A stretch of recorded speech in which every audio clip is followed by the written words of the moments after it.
Document everything. Keep moving forward.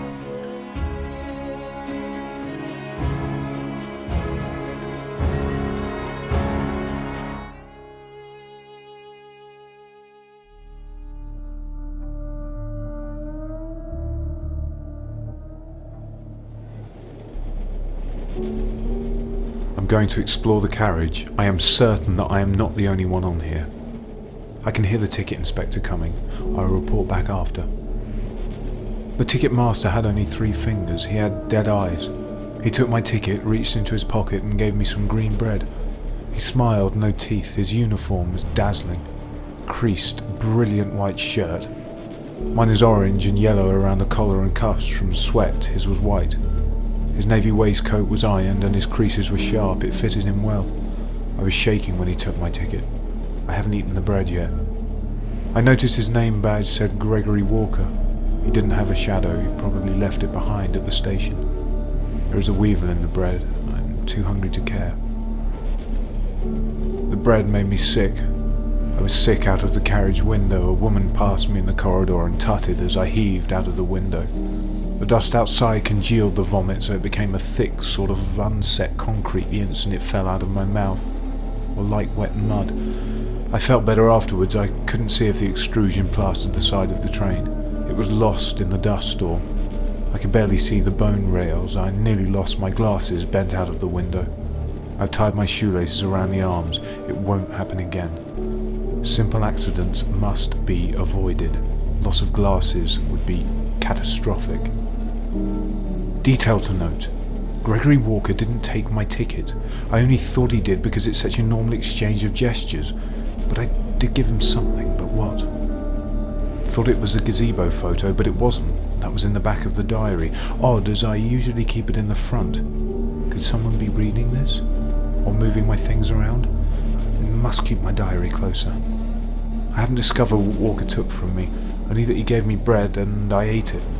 He had a curious, dead-eyed expression. I've seen it before.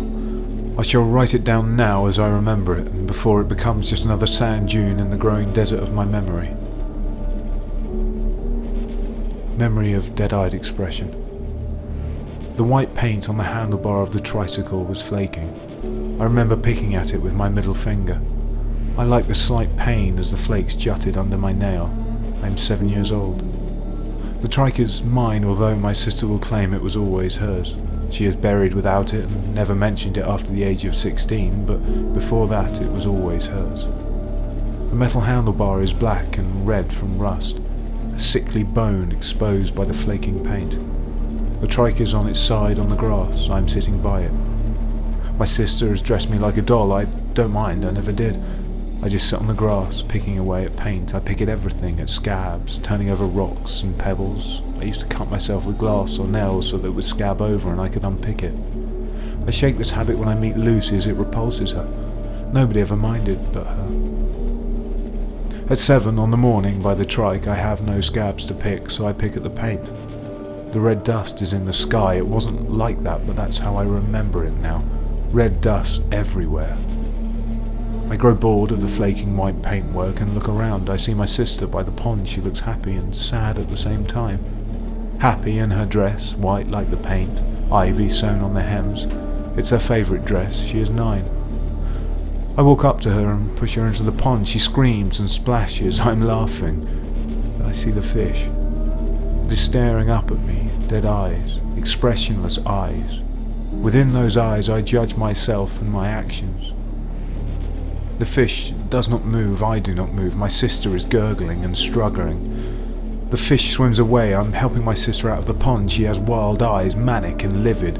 She chases me round the garden. She throws the trike at me. It strikes my head, and I fall down on the edge of a paving stone. When I come to, my family is standing over me. They're all worried. My sister has a dead-eyed expression. Behind her I count 14 typhoons of dust eating the horizon. Gregory Walker has the same expression when he handed me the green bread. I hadn't remembered the near drowning of my sister since it happened. The concussion wiped it from me. Only now I remember it. The fish, the trike, the ivy on the dress, the eyes. Gregory knows something. perhaps everything. I must investigate him. I should keep a running list of investigations pending. 1. The woman with the baby. Where is the baby? Why the nosebleeds and the ear bleeds? Why the change of dress? When did she get on the train? Boston? 2. Gregory Walker. How is he alive? What of the tramp, the twin? How does he make me remember what I have forgotten? 3. Who, if anyone, moved the photo of the gazebo from the front to the back of the diary?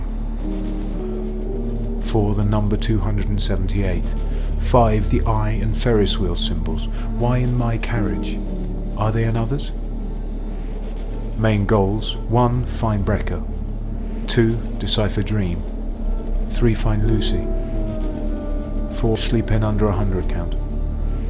I will go now investigate the train. I will make a note of every carriage. I hope to find 1. Food. 2. Travellers to talk to. 3. Some answers. I go.